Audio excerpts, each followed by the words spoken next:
여러분 안녕하십니까. 경제 현장 오늘 시작합니다. 윤석열 대통령이 30년 이상 된 노후주택은 안전진단을 거치지 않고 바로 재개발, 재건축 절차를 시작할 수 있도록 규제 완화를 지시했습니다. 서울 아파트 185만 가구 중에서 약 20%가 재건축 수혜를 입을 것으로 보이는데요. 준공 후 30년에 가까워지고 있는 대단지 아파트들은 벌써부터 재개발, 재건축에 대한 기대감으로 들썩이고 있습니다. 하지만 일각에서는 안전 불감증을 우려하면서 투기 수요만 자극하는 것이 아닌가 하는 우려도 나오는 상황입니다. 재개발, 재건축, 안전진단 규제 완화를 둘러싼 다양한 쟁점들 집중 진단해서 자세히 짚어보겠습니다. 유튜브 실시간 댓글 의견 주시면 토론에 반영하겠습니다. 경제 현장 오늘입니다.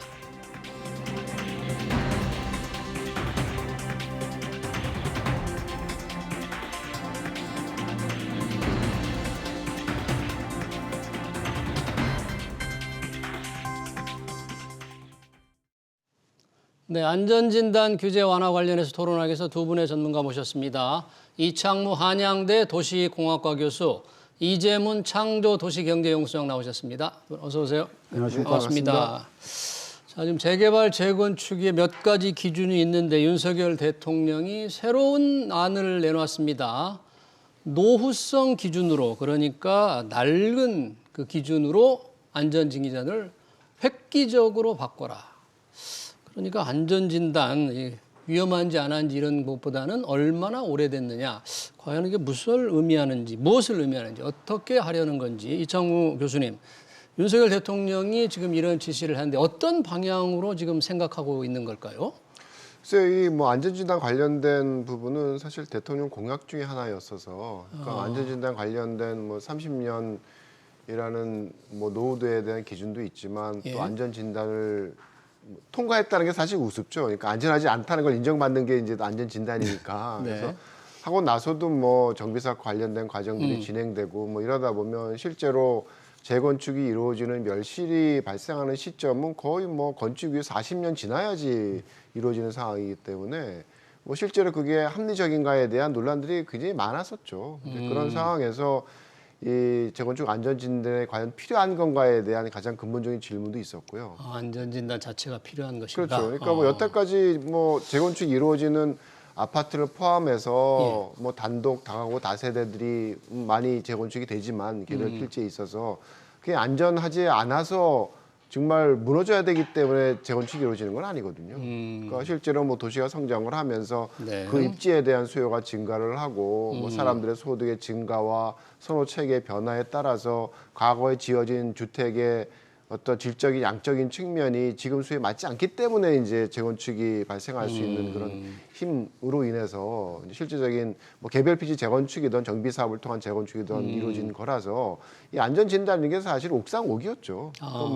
실제로 발생하는 투기적인 행태 때문에 막겠다 그러면 그런 식으로 막으면 되는 건데 사실 안전하지 않아서 허물 수 있다라고 인정하는 거는 사실은 굉장히 좀 왜곡된 그런 현실에 대한 부분을 반영하지 못하는 상황이었었거든요. 이제 그런 측면에서 좀 어떻게 보면 오래된 숙제에 대한 부분에 대한 변화의 방향성을 던진 게 아닌가 싶고요. 그래서 제가 첫 화두라서 조금 길어지는 게 신경이 쓰이긴 하는데 오늘 주제와 관련돼 가지고 제가 멸실된 주택들의 그런 건축 연령이 얼마나 됐는지를 주택 유형별로 살펴본 게 있는데 멸실된 주택들의 주택이 도대체 얼마나 됐는지 모르겠는데 한번 보겠습니다. 그러면 어떻게 되어 있는지.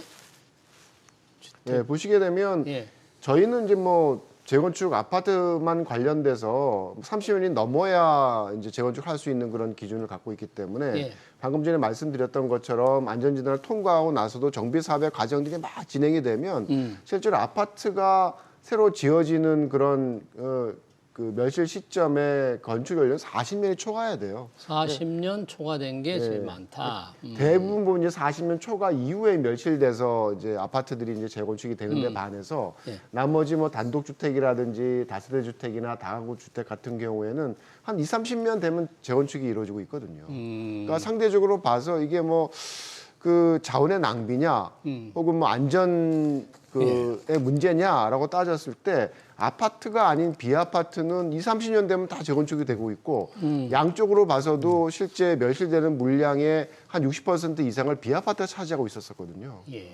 반면에 아파트는 멸실된 물량의 양도 비율적으로 적게 차지하고 있지만 기간도 40년이 초과돼야지 비로소 재건축이 이루어지기 때문에 실제로 뭐 재건축과 관련된 어떤 그 논란에 있어서 꼭 아파트를 지금과 같은 제도로서 묶었어야 됐느냐에 대한 기본적인 질문이 있는 거죠. 그렇군요. 그러니까 안전진단이 재건축을 어렵게 하는 조금 옥상옥이다 현재. 그리고 그 뭐 안전진단의 위험성만을 보고 과연 재건축을 허용해야 되느냐. 윤석열 대통령이 안전진단 규제 완화 또 대통령의 공약이다. 그런 면에서 안전진단을 어떤 재건축 기준으로 조금 완화하고 아예 없애려는 이런 방향에 대해서는 굉장히 옳은 방향이다 이렇게 보시는 거네요. 그렇죠. 뭐 단순하게 노후도라는 30년을 가지고 적용을 하고 나머지 관련돼서 재건축에 대한 어떤 수요나 여러 가지 사회적인 파장에 대한 부분은 다른 시스템으로 관리를 하는 거죠. 이재무 소장님은 지금 윤석열 대통령이 얘기한 안전진단 30년 노후성이 기준으로 재건축 기준으로 삼지 말자 하고 던진 화두는 그럼 어떻게 해요? 네, 그러니까 이제 재건축과 관련해서 이제 안전진단에 대해서는 논란이 끊임없이 되잖아요. 이제 과거 정부에서는 이제 구조 안전성에 대해서 비중을 50%까지 했는데 이번 정부에서는 그 구조 안전성에 대한 부분을 30%까지 감소를 했고요. 예. 그 다음에 이제 설비 노후도를 과거에 15%에서 30% 정도로 강화를 했기 때문에 노후도에 의해서 이제 재건축이나 재개발 사업이 추진되는 거는 제가 봤을 때는 어느 정도 이제 보완이 됐다라고 봅니다. 지금 윤석열 정부에서 저렇게 바꾼 거죠? 구조 안전성 낮추고. 이렇게 바꿨기 때문에 어느 정도 이제 보완이 됐는데 여기에서 추가적으로 다시 또 노후성을 기준으로 한다라면 그 노후성을 판단하는 기준을 과연 어떻게 잡을 것인가가 되게 중요하다라고 보여집니다. 첫째는 뭐냐면 지금 우리 이제 아파트 같은 경우는 주로 이제 건물 구조가 철근 콘크리트조나 철근 콘크리트조로 짓기 때문에 상당히 집의 강도가 좀 높은 편이죠. 예. 근데 이제 연립주택이나 다가구 주택이라든지 이런 주택들은 뭐 많이 올라가 봐야 뭐 5층, 7층 뭐 이 정도 미만에 있을 것이고 그다음에 단독주택은 2층 미만이라든지 이제 이런 주택들이 있기 때문에 그런 집들의 구조는 뭐 콘크리트조라든지 이제 이런 식으로 갔기 때문에 시간이 흐를수록 노후도가 가속화될 수밖에 없는 그런 상황이 있는데 지금 우리 주거 지역들 대부분이 보면 아파트하고 이제 이런 단독주택 연립이라든지 이런 것들이 지금 이제 혼재돼 있는 상황에서 그 노후도의 가이드라인을 어떻게 잡을 것인가는 좀 더 고민을 좀 해봐야 될 거라고 이렇게 생각이 됩니다. 예. 단지 노후도를 기준으로 해서 재건축 사업이나 재개발 사업을 추진했다 그래서 이 사업의 속도가 날 것이냐라는 거에 대해서는 저는 상당히 회의적인 시각을 좀 가지고 있는데요. 네. 재건축과 재개발 사업은 이해 당사자들도 많지만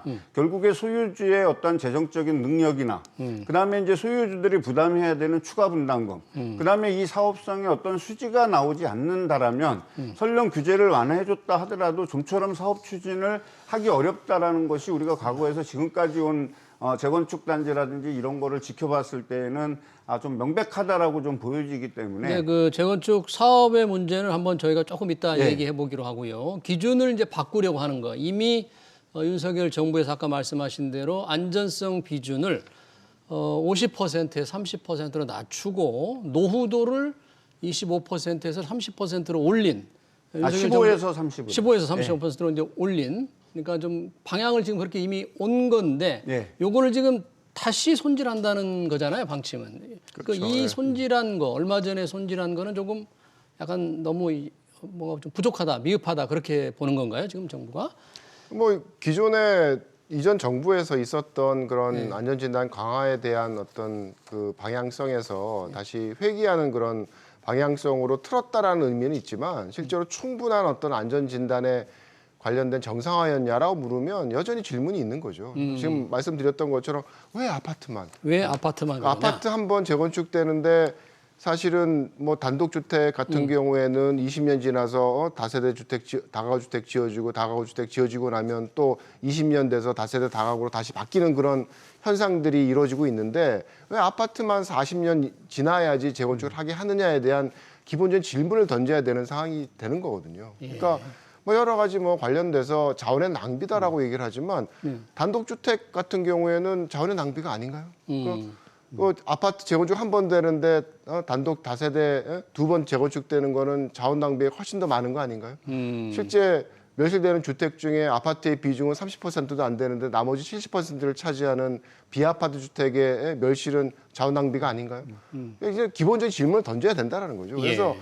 그 안전 진단과 관련된 부분이 정말 안전과 관련된 문제냐?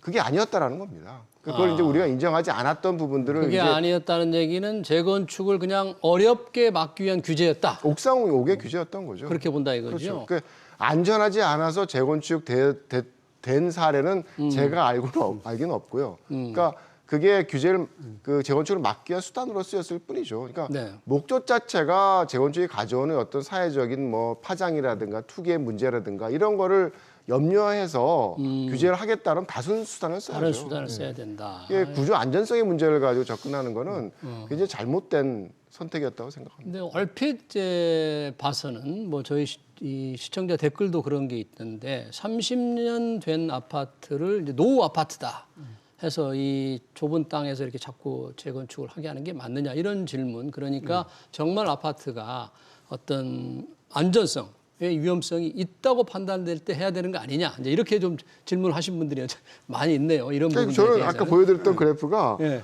그러니까 저희가 아파트만 관심을 가지니까 네. 그런 현상에 대해서 굉장히 뭐 많은 그런 인지를 하고 있지만 실제로 알게 모르게 개별 필지에서 이루어지는 재건축 행위들이 많았다라는 거예요. 그게 이제 뭐 단독을 허물고 다가구를 줍고 다가구를 허물고 연립 다세를 다른 걸 짓고 계속 이런 많았다. 과정들이 쭉 있었는데 예. 그게 전체 멸실 물량의 80%를 차지하거든요. 예. 근데 그 중에서 다세대 다가구로 넘어간 물량에 대해서는 20년 되면 한 번씩 한다는 거예요. 그러니까 벌써 두 번의 어떤 재건축이 일어나는 기간 다세대 동안 아파트는 다가구에서는. 한 번도 안 일어나는 상황들이 여태까지 계속 돼 왔다라는 거죠. 예. 이제 제가 생각할 땐 그런 것 같습니다. 왜냐하면 건축 방식에 있어서 일반 이제 다가구라든지 이제 연립주택을 짓는 방식하고 아파트 고층 같은 건물을 짓는 방식은 상당히 틀립니다. 예.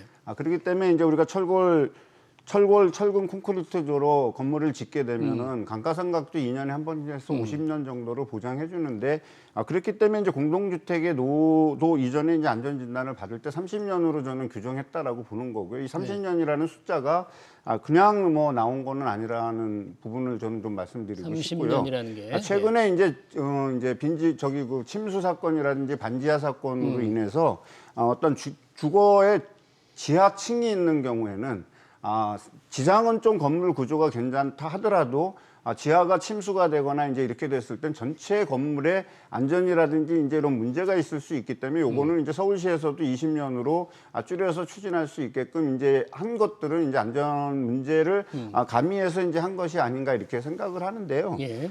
근데 이제 30년 미만에 이제 30년 된 아파트라 그래서 일률적으로 30년 이상 된 아파트들은 다 노후가 됐으니까 아파트를 예를 들어서 재건축이나 뭐를 해야 된다라면 이거는 어떻게 보면 사회적 비용이 많이 발생될 수 있고 자원의 낭비. 그렇죠. 재건축을 하지 않는 그런 주택임에도 불구하고 30년이 지났기 때문에 단순하게 이걸 재건축 시장으로 들어온다라는 거는 제가 봤을 때는 엄청난 자원 낭비가 예측될 수 있기 때문에 이거를 가이드라인을 이제 안전진단으로 잡았는데 이 안전진단이 아까 교수님 말씀하신 대로 애초에 목적을 상실하고 이것이 이제 투기 시장을 잡기 위한 하나의 정책 수단으로 이제 활용돼 있기 때문에 이런 것들을 바로잡는 부분에는 동의를 하지만 그렇다고 해서 안전진단 자체가 뭐 좋고 나쁘다의 문제는 제가 봤을 땐 아니라고 생각을 합니다. 그러면 윤석열 대통령이 이런 재건축 재개발 기준을 획기적이라는 표현을 썼거든요. 획기적으로 바꿔라. 그러면 안전진단 규제 지금 30년이 넘으면 일단 안전진단을 먼저 통과를 해야만 그러니까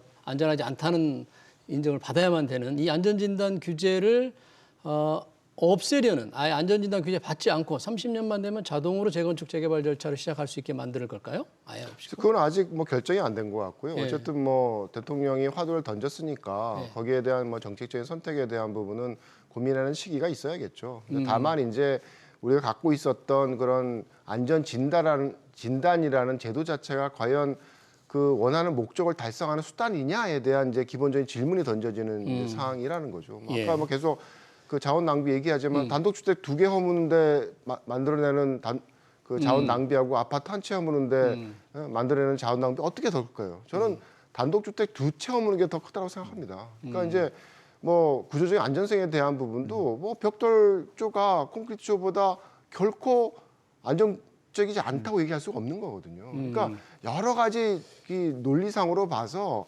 안전 진단이 갖고 있는 그런 소기의 목적에 대한 부분이 합리성을 오래전부터 결여되어 있었다라는 거예요. 안전 진단의 본래 목적, 합리적인 본래 해법을 찾자는 목적을 거죠. 달성하지 못했기 때문에 이런 얘기가 나온다.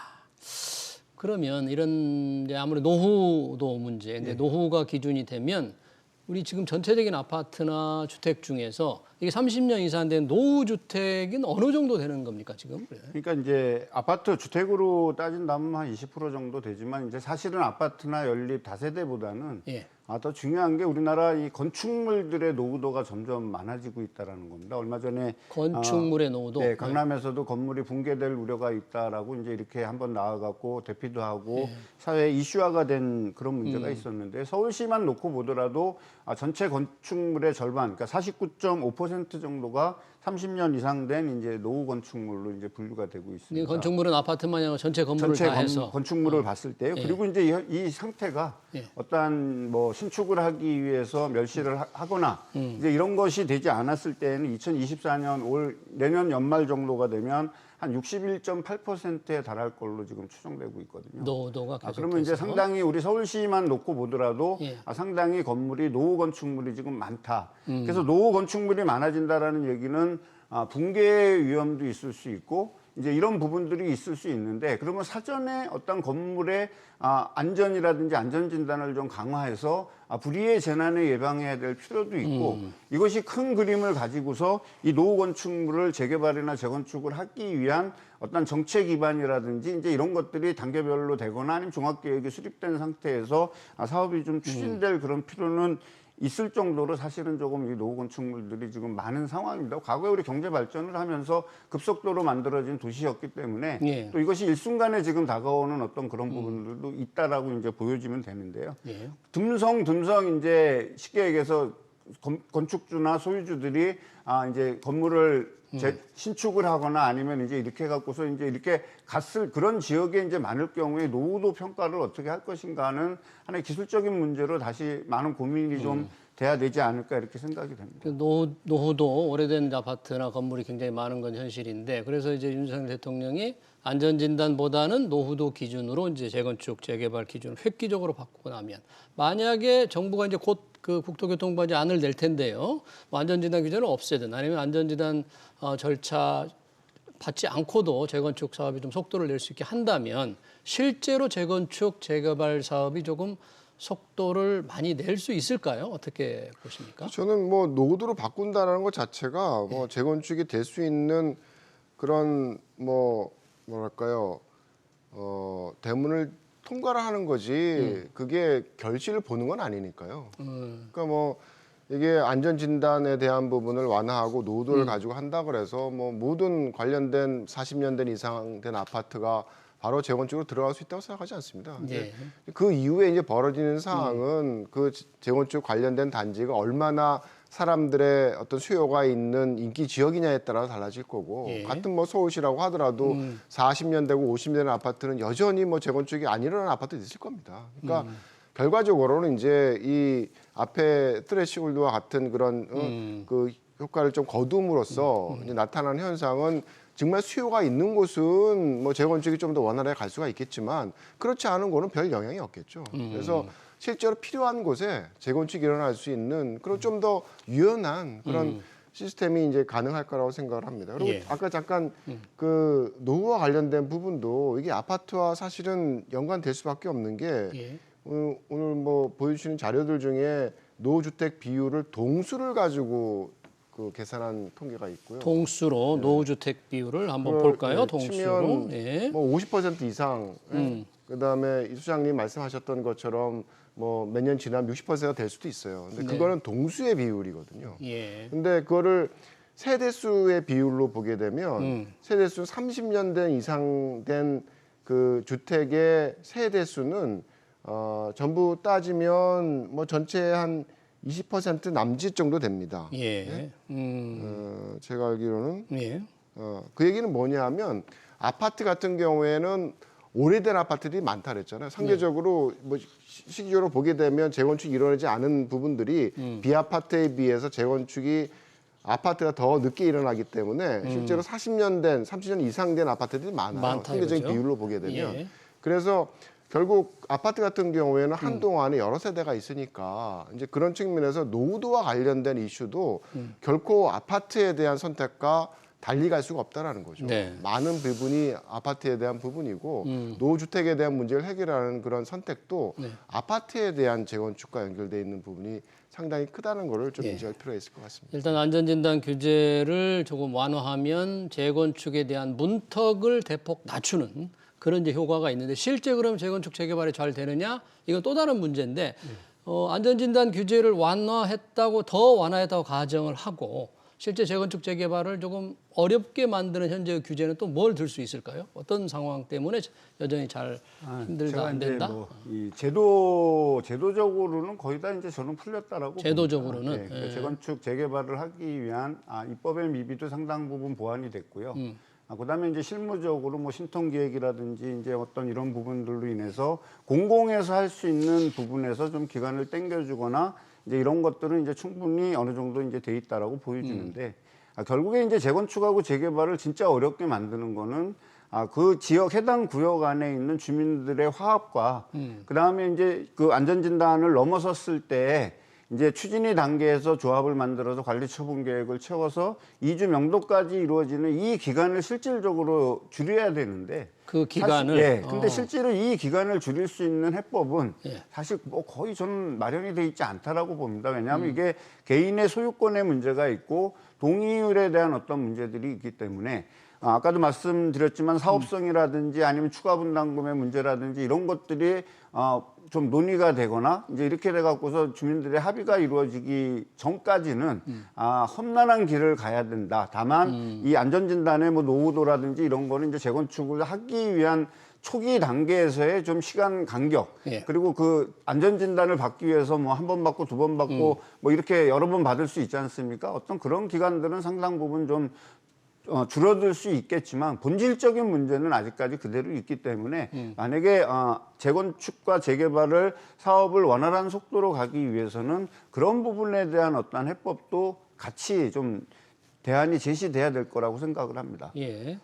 안전진단 규제를 완화해서 문턱을 낮춰도 사업성이 결국 담보되지 않으면 속도를 낼 수 없다고 했는데 혹시 제도적으로나 법적으로 여전히 이 재건축을 좀 꺼리게 만드는 또는 부담스럽게 만드는 걸 들을 수 있다면 뭐 없을까요? 이 수장님 말씀하셨던 것처럼 재건축이라는 게 결국은 조합원들의 합의해서 흘러가는 그런 게임이기 때문에 그런 갈등을 그 증폭시키는 여러 가지 제도적인 틀들은 속도를 느리게 할 수밖에 없어요. 이제 결국 이게 사업성에 대한 부분이고 사업성에 대한 부분이 뭐 조합원들이 추가 분담금을 많이 내야 되는 상황이나 자기가 기대하는 뭐 시장에서 얻을 수 있는 시세 차이에 비해서 자기의 부담이 너무 크다 그러면 갈등이 심해지는 거죠. 어떤 사람은 뭐 20년 전에 샀는데 나는 뭐 정점을 찍은 뭐 2년 전에 산 사람이 이러면 이게 협의가 안 되는 거거든요. 이제 그런 측면에서 사업성과 관련된 제도적인 틀들이 결국은 재건축이나 재개발의 진행을 굉장히 막고 있죠. 이제 그 중에 하나가 뭐 최근에는 뭐 둔촌 주공 아파트도 마찬가지고 올라간 건설 비용을 충당하지 못하는 그런 분양가에 대한 선택이라는 게 결국은 조합원들에게 굉장히 큰 부담으로 다가오고 그게 뭐 건설사의 갈등을 만들어서 사업이 진행되지 않는 상황을 만들었으니까 이제 그런 것들에 대한 어떤 시장의 시세에 분양할 수 있는 그런 가능성을 막고 있는 분양가 상한제라든가 분양가 상한제. 그다음에 뭐 최근에 좀 완화되긴 했지만 여전히 재건축 부담금이라는 틀은 뭐 기존의 양도소득세를 통해서 해결할 수 있는 부분이 많음에도 불구하고 재건축 부담금은 재건축 초과 이익 환수 제도의 그렇죠. 부담금 초과, 말씀하시는 거죠? 네. 그게 이제 뭐 사후적인 개발 이익을 환수한다라고 얘기를 하지만 시장이라는 게 사전적으로 내 기대할 수 있는 수익률이 어느 정도냐에 따라서 사업이 진행되는 데 있어서 갈등의 강도가 달라지거든요. 예. 그런 측면에서 뭐 재건축 부담금에 대한 부분, 부담금. 뭐 여전히 뭐 제도적인 그런 한계죠. 특히나 이제 최근에 벌어지는 문제점들은 뭐 이전 정부에서 통계 조작과 관련되어 가지고 이 정상 가격 상승률에 대한 기준으로 삼고 있는 주택 가격 동향 조사의 저평가된 상승률이라는 게 문제가 되기 때문에 그게 저평가가 되면 내가 사실 그렇지 않은데 초과이익을 많이 얻는 것처럼 산정이 되거든요. 그래서 실제로는 부담금 자체를 적용해서 징수하는 것도 지금 시점에서 굉장히 큰 문제점이에요. 네, 그러니까 그런 것들이 다 이제 예.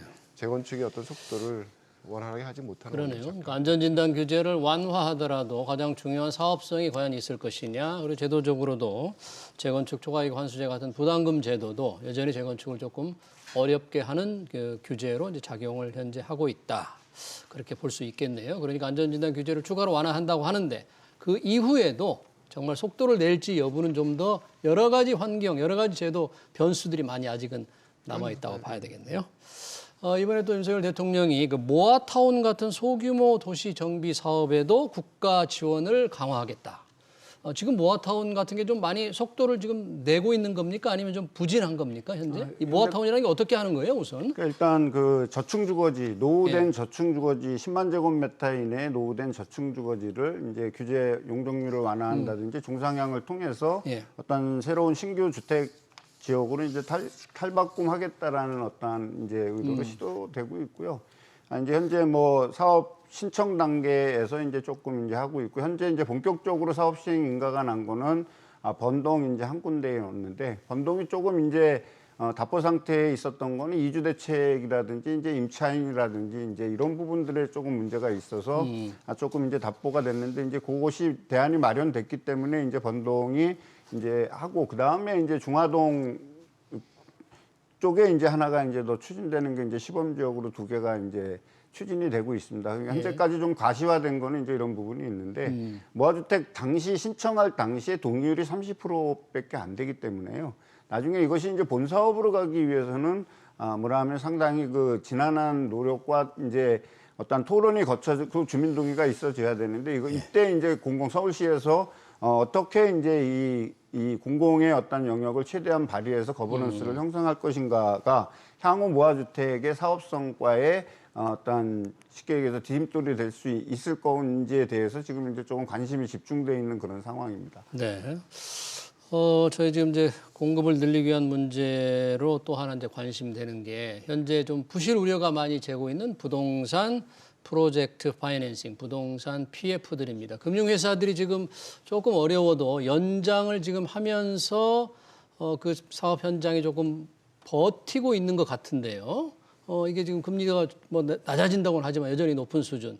어떻습니까? 이 부분 조금 경제 충격을 줄 수 있는 정도로 구조조정을 할 수도 없을 테고 그래도 그대로 연장만 하고 갈 수도 없는 일이고 어떤 보관이 좀 있을 수 있을까요? 걱정들이 많죠. 특히나 뭐 총선 후에 있어서 그동안 좀 어떻게 좀 버텨놨던 그런 PF들이 망가질 가능성도 높다라고 사람들이 생각을 하고 있으니까. 근데 전반적인 틀에서 보게 되면 한동안 그런 PF 시장의 리스크가 조금 완화되는 듯 하다가 다시 또 불거지는 가장 근본적인 이유는 시장의 침체가 다시 시작됐다라는 것 같아요. 시장의 그러니까 침체가 이게 다시 시작됐다.